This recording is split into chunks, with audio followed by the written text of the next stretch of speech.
evening, Lutz, and welcome to News at 9. I'm Devere Dudley. And I'm Natalie DeFord. Here's a look at our top stories. Com 215 students go around campus asking students their thoughts about gender-neutral housing. In on the agenda, Samantha Len sits down with Lollapalooza performers, the Fame Riot. And Com 215 asks students their opinions on scholarships for D3 athletics and sports talk. All that and more next on News at 9. Hillary Clinton announced she was running for president a couple weeks ago, and Lutz around campus have mixed opinions about the Democratic candidate. Students in Com 215 take a look. The people who attend Pacific Lutheran University have had to make a lot of choices. What they want to major in, if they should live on campus, even if they want to attend this school. But there's one choice that we're all going to be able to make in 2016. Hillary Clinton is running for president in 2016, and the students have mixed feelings about that. While some students don't have much of an opinion, I heard about Hillary Clinton running for president, and I really don't care. And others are skeptical. One of the main things I've heard about her is that she's going to be relying on a lot of single women voters who are relying on the government to be their husbands, which I think is a very sexist view to have on the situation. So I'm kind of interested to see how this will play out. A lot of people are really excited that a woman is running, and I think that we've reached a point where we need to be more critical than that. It's not just that we have a female president, but it's who does that president stand for and who does that president represent. And Clinton is a really corporate Democrat, so that makes me nervous in the ways that she's going to perpetuate economic neoliberal policies and our foreign affairs in a pretty aggressive imperial way. So while I'm excited to see someone who shares my gender running for president, I wish that it was somebody who shared a little bit more of my values. And I don't think we're going to see Hillary Clinton stand up for racial justice or stand up for the working class. So I have my reserves. There are some students that have more confidence in Clinton. I think it's great that a woman is running for president. It's unfortunate that she's probably going to be marginalized, much like any other women who try to run for a position in office. But I wish her the best of luck. I mean, first we had Barack Obama, first black president, so that was a big step. And now there's a woman who's running for president. Say she gets elected, then that's going to be a big step and big powerful motivator for women all over the world. And maybe we'll start seeing some change in like wage gap and equality between men and women. If you haven't already, register to vote so that you can participate in this huge moment in history. To register, go to www.usa.gov. This is Jake Billiou reporting with Constance Jones and Kiana Norman Slack for Masked News. Presidential election will take place in November 2016. Independent Senator Bernie Sanders just announced he will be running for president as well. There have also been many candidates on the conservative side to announce their presidency also. While Hinderley and Tingelstad halls may have gender-neutral housing wings, some think every residence hall should offer the wing. Students in Com 215 take a closer look. South Hall began to allow mixed-gender apartments in 2012 due to proposals from RHA and ASPLU. Students, regardless of the biological sex or gender identity of housemates, can now request an apartment containing private bedrooms and bathrooms. I think it's really cool that it's kind of like different than the traditional housing. It's not like just a wing of all girls and then a wing of all boys. You're kind of like intermingled, and so I thought that was really cool. I think there could be a wing in every hall that's gender neutral. I don't think it should restrict where you want to live just based on your gender identity, or if you want to live with a roommate of another sex. So I think there could be a wing in every hall. Pacific Lutheran University strives to create safe and inclusive wings for residents that allows mixed-gender wings and contributes to affirming communities on campus. I think definitely a gender-neutral hall is something that every residence hall should have. I think that to kind of confine this area that just all it does is promotes diversity, I think to just confine it to one or two residence halls is okay, and it's certainly a step in the right direction, but we can go even further with that and make, I think if we made all dorms gender neutral inclusive, then it would just be for the betterment of PLU's campus. Some, however, believe gender-neutral housing conflicts with the Lutheran school's values. So, I would love for our institution, Pacific Lutheran University, to have a system of living situation that will promote a holy lifestyle that is in alignment with Jesus' heart for these people. Gender-neutral housing is not solely for those who don't recognize their biological sex, but also those for women and men that just want to room together. This is Sarah Giomi and Michelle McGrath reporting. Neutral housing is currently only available in Hinderlee Hall on Upper Campus and in Tingelstad Hall on Lower Campus. Lutz stood up to sexual assault and violence today across campus as part of the Take Back the Night event. Take back the night! Take back the night! We have the power! We have the power! We have the rights! We have the rights! The streets are ours! The streets are ours! Take back the night! Take back the night! Awesome! Take back.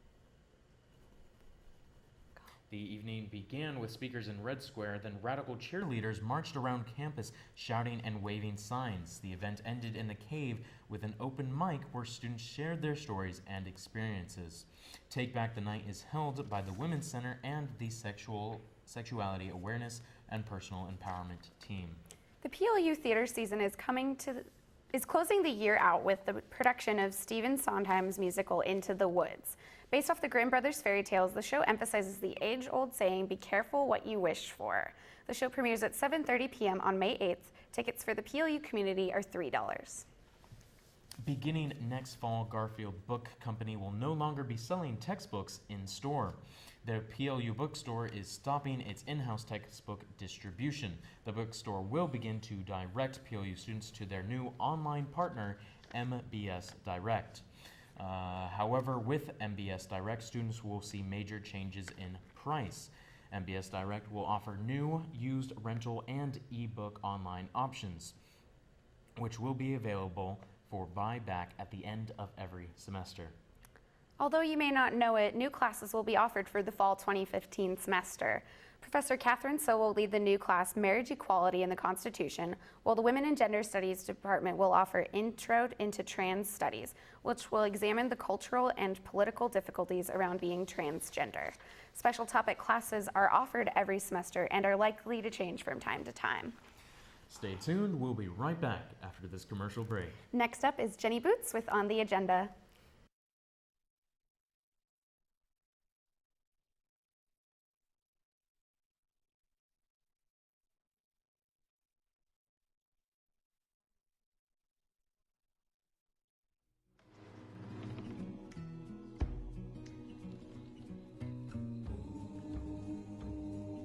Said a bottle couldn't see the ocean.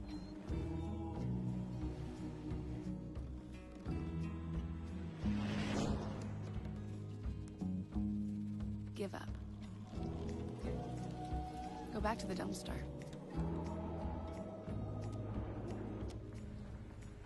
But I didn't listen. I made my way.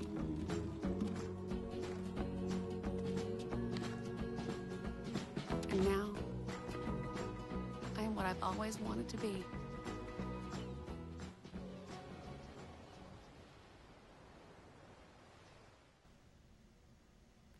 Hello, Lutz, and welcome to On the Agenda. I'm Jenny Boots. So we are slowly wrapping up our semester to the host of Sunny Days, final research papers and labs, Lollapalooza, and then the very end of it all. By my count, we have 3 weeks left.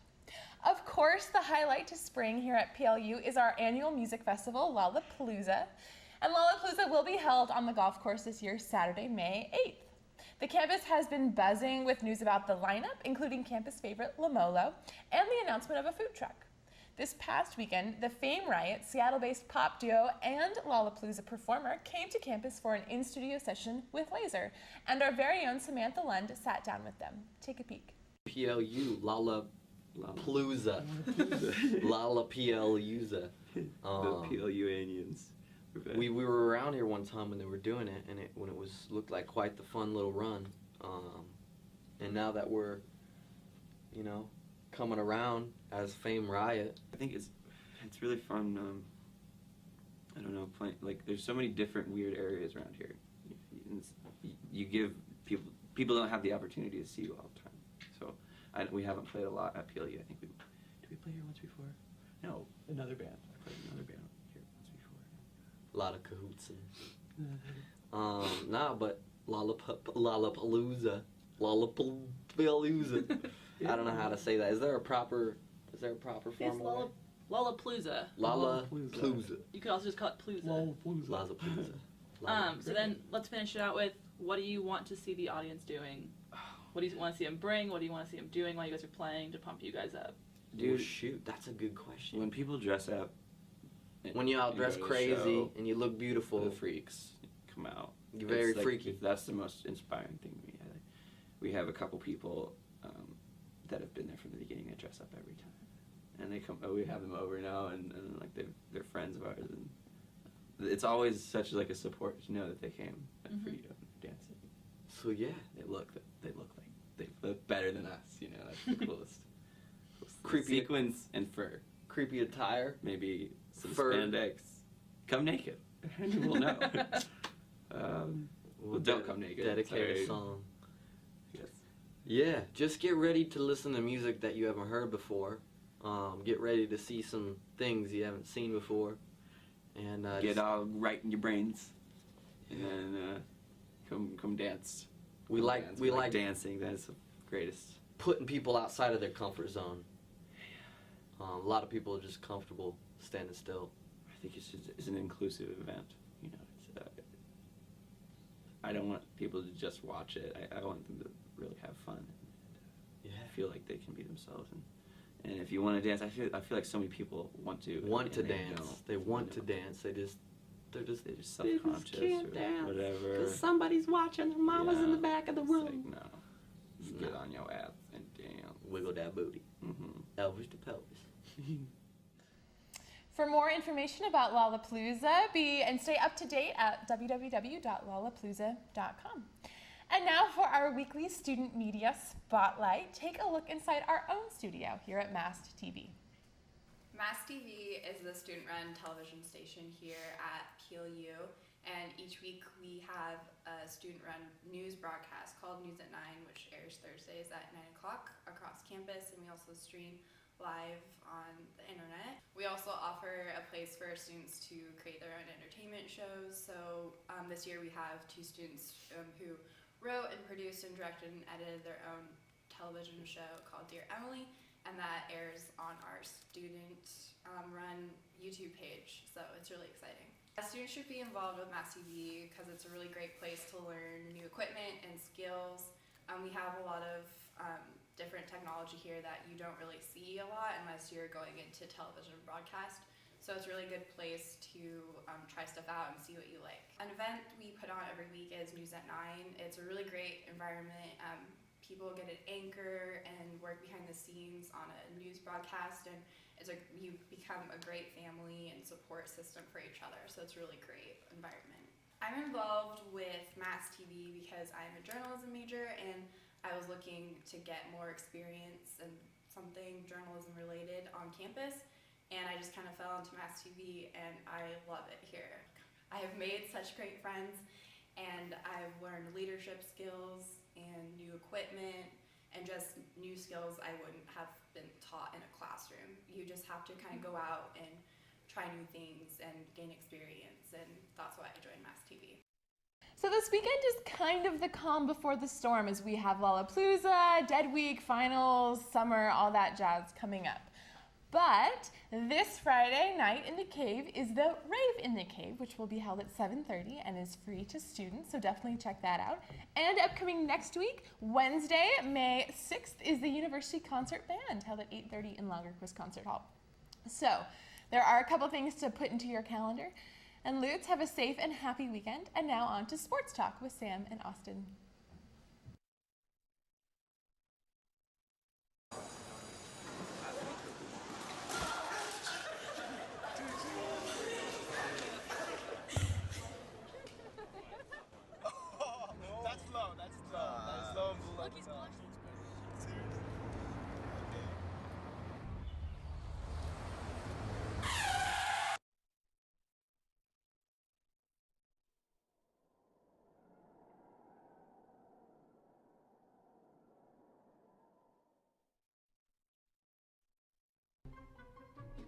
You talking to me?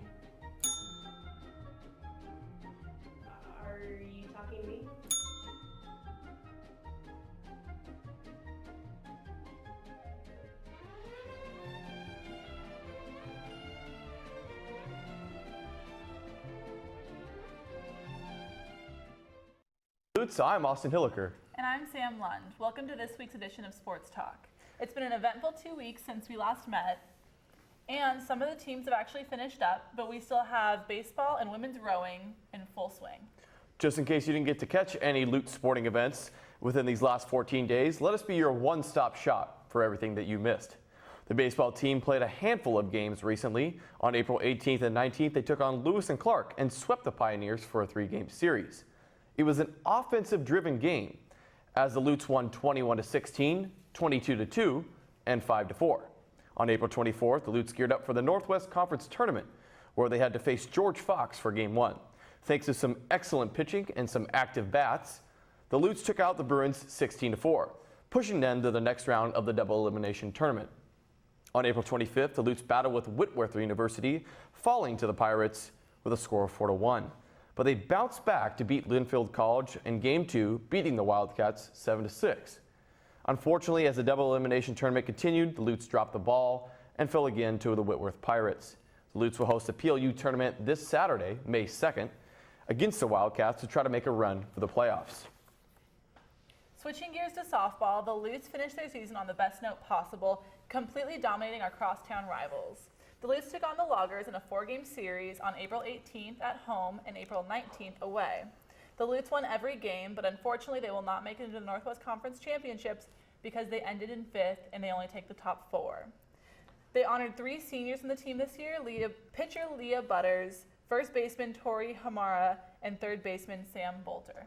The men's and women's golf team played in the Northwest Conference Championships just last weekend, and they both finished quite well.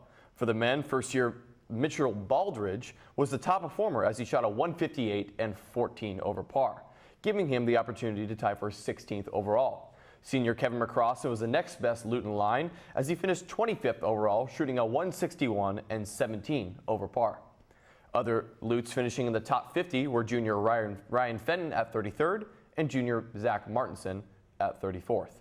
The team finished 5th overall, shooting combined 629, 53 over par. For the women's golf team, things went even better. The top Lut of the day was sophomore Desiree Hasselwood, as she snagged the 6th place in the tournament, shooting 159, 15 over par.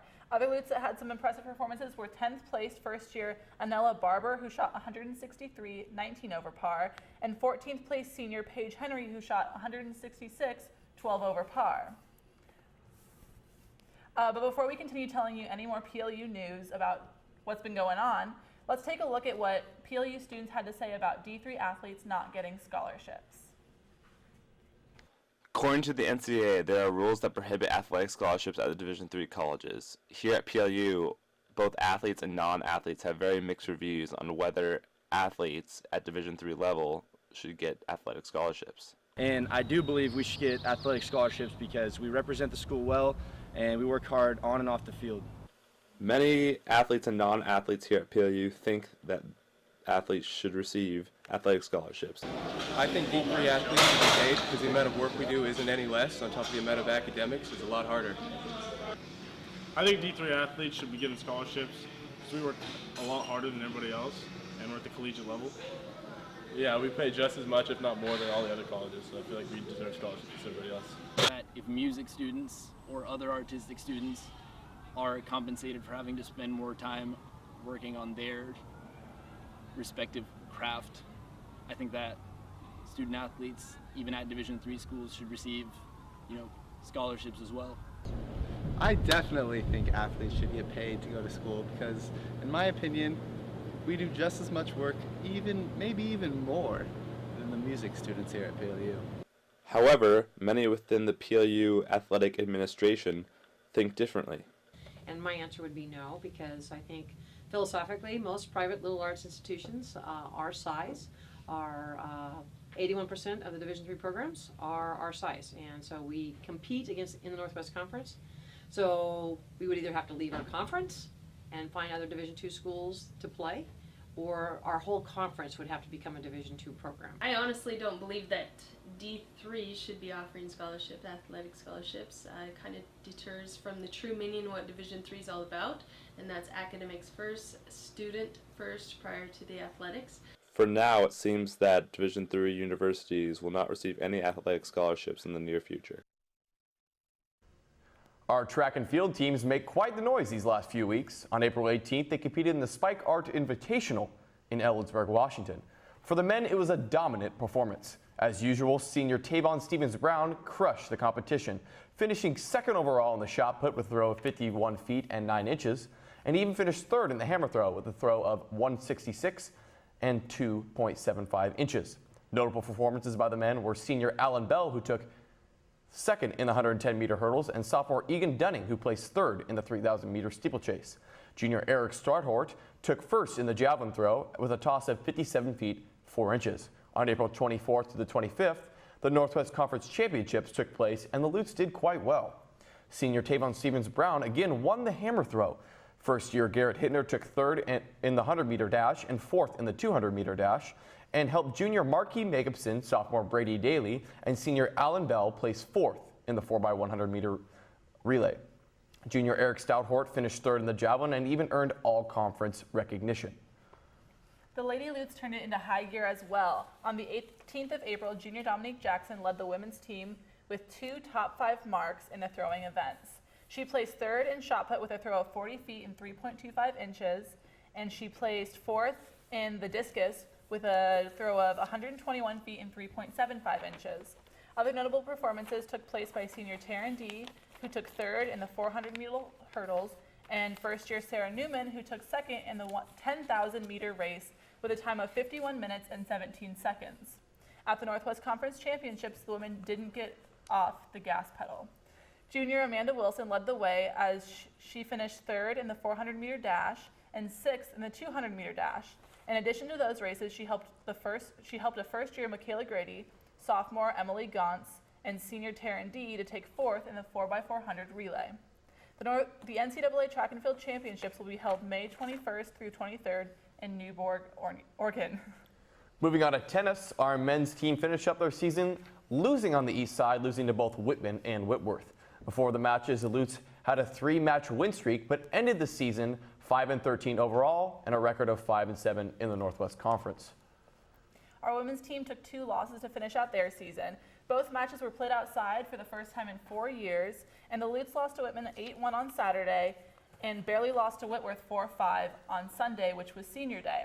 For senior day, the Lutes honored Allison McClure, who ended up with a win, defeating her opponent 4-2 in the first set before a default. The women's tennis team ended the season with a 7-9 overall record and a 3-9 Northwest Conference record. Our women's rowing team had been making quite a splash lately as they took on 2 weeks of competing in 2 separate events. On April 19th, they took on the Northwest Conference Championships in Vancouver, Washington, finishing with a 3rd place time in the 2,000-meter race. Jessica Hunter, Haley Peterson, and Carrie Brower were just some of the Lutes who contributed to the top 3 finish on the day. Jump ahead to the 26th of April, and the Lutes competed at the WIRA Championships. The Lutes took their varsity boat to a 2nd place finish at the time of 7 minutes 30.8 seconds, 2 seconds behind the winner of the race, which was UC Davis.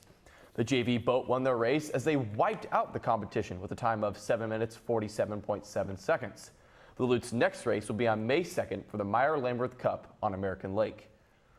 That's all the time we have for you tonight, Lutes. If you want any more information, you can visit us at massmedia.plu.edu. For myself, Austin, and all of us here in the studio, have a nice night.